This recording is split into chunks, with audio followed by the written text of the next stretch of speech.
Hey guys, how's it going? Welcome to my video. All right, guys. Just want to give you guys a quick fix on an issue that I had the other day. So basically, I had this issue with my car, and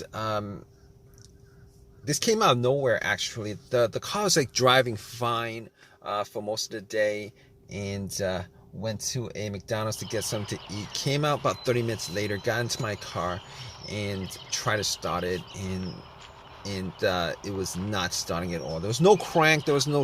It was, but but everything else worked inside the car. I mean, I was able to, um, you know, the alarm worked. The alarm worked. Well, the remote worked. The all the lights on the dash worked. The blower motor works. Like everything worked as normal, except that it would not crank. It would not start up. It would not crank. So that was a bit of a, uh, you know, an annoyance, a frustration that I was dealing with, and I was like, okay, this, this car has been pretty good. I've had virtually no issues with it. It's driven fine. There's no check engine light. Haven't had any issues with it since I had it. And all of a sudden, this came up where, out of nowhere, out of the blue, it just would not start up. So, I was a bit annoyed by it, but I had to solve the issue. So what I did was I turned on my headlights and went out just to see how bright the headlights were, because I wanted to gauge how much charge was in the battery. Maybe the battery had, maybe I need to change the battery or something. But the headlights were like super, super, super bright. So at that point, I was like, maybe it's not the battery, because I mean, for headlights to be that bright, there should be enough charge in the battery for me to do a slow crank. I should be hearing like some kind of crank, some kind of slow crank, but did not get any of that. So that had me scratching my head. I went back into my car, and pretty much what I did was,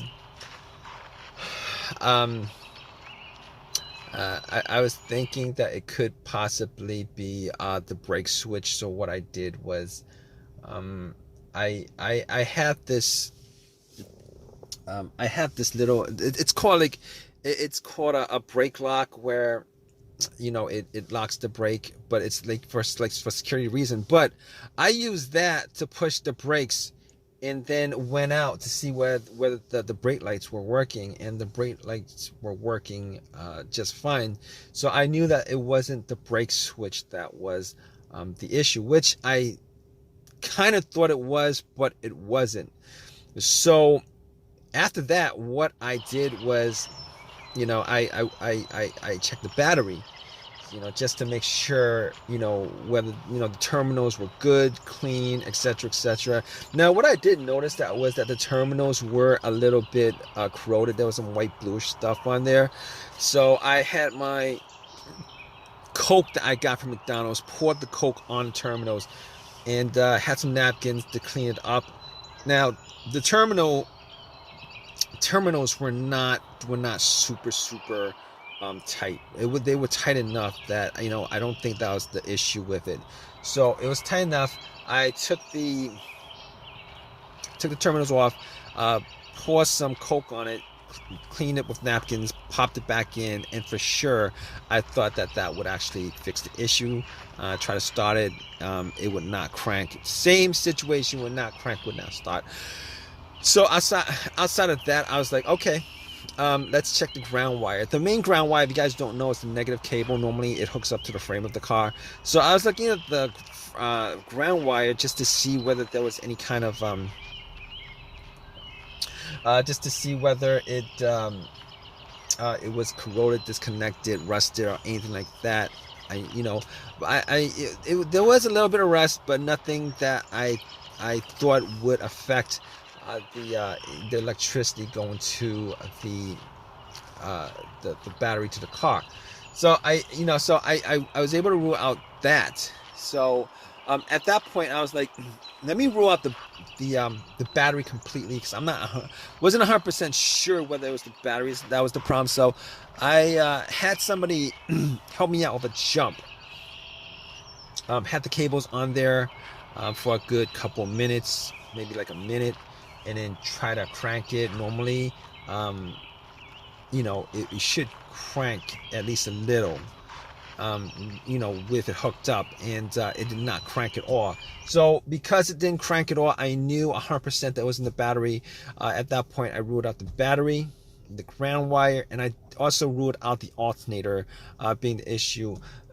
Because normally, if the alternator wasn't charging the battery and the battery is completely dead, um, the test for the alternator is if you put wires to the terminals, it should jump the alternator and then have and then it should at least crank up. And once you take the cables off, the car would die. So at that point, I could rule out the alternator. I could rule out all those things at that point. So basically, what I did was I got back to my car and I'm like, I was still hoping that there was a really simple fix to the problem. So basically at that point, I was thinking to myself, okay, I have an OBD2 reader, a $19 OBD2 reader that I got from Walmart. And seeing as how there's no check engine lights on the dash, I thought to myself, I mean, there's a chance that it could possibly be something, but that might bring a code up that's pending, that's not in the system. So what I did was I hooked the OBD2 up and made sure that it actually went through and scanned the whole entire ECU, which it did. It scanned the whole entire ECU. No codes popped up, no pending codes, nothing at all. And at that point, I was ruling, as many things out as I could, and at that point, I ruled that out. Okay, so after that, I was thinking to myself, there's a couple other things it could be. It could possibly be the fuses or the relays. All right, so I got to the box where the fuses and relays are and checked out all the fuses just to make sure that there were no blown fuses or anything like that. And checked out to see whether there was any kind of brownish tint on any of the top of the fuses. There was none. Didn't smell anything that was burnt. And then I recalled that there were two situations where I've experienced where the fuses caused my car not to start, and this was cars that I've had previously.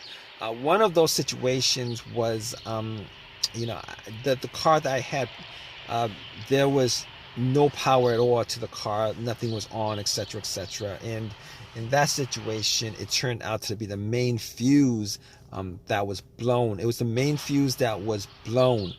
But once I swapped that out, it actually fixed everything. But that's not this situation here, because I was getting power to everything else except it wouldn't crank. Except it wouldn't crank. It wouldn't start, it wouldn't crank. So that wasn't the situation. The other situation where where there was a fuse issue that caused no start was the car would crank, but it wouldn't turn over. It would crank, but it wouldn't turn over, and that fuse turned out to be either the CPU, the fuse to the CPU, or the fuse to the fuel pump. Now that unfortunately wasn't the quick fix for this car, because there's no cranking. This car is not cranking. It's not cranking at all. So that wasn't the problem. At that point, I was thinking to myself, all right, we've eliminated a lot of things. Let's go with the next most obvious thing, which is the relays. And I actually thought it may have been a relay that would be causing the issue. So basically what I did was I swapped out one of the relays for the other relay and try to start the car up. And unfortunately, it wasn't an easy fix because it didn't start up. It was the same situation. It would not crank, would not start. And at that point, I knew that it wasn't the relay that was the cause of this issue. So basically, at that point, I thought to myself, okay, it was probably a couple of things. Could be the key fob or the starter. Now, I didn't think it was the starter because had the starter changed up about a year and a half ago. Kind of pretty much had the same, all the same symptoms that I had with this situation, but seeing as how the starter was a year and a half ago that was changed out, and probably put in maybe like 15,000 miles on the car. It wasn't the first thing that popped up, and it wasn't the second thing that popped up. It was, so I pretty much eliminated to the starter, had the car towed back to my house, and once I got there, I pretty much redid all the, went through everything, the fuses, the relays again, double check the battery, charged it up overnight, etc., etc. None of that was the issue. So at that point, I thought it was, it was probably the starter. So I got to the starter and did a direct jolt to it, where I actually put the positive of the battery, got another wire, put a positive of the battery to the, and try to jump the starter, and the starter was completely dead, would not jump. At that point, I knew like 99% was the starter. Took it out, went to AutoZone, had them tested it, and it was definitely the starter that was the problem. And because the starter was warranted had a lifetime warranty on it, got another free starter, popped it in, and it worked. And it's been working ever since. So if you guys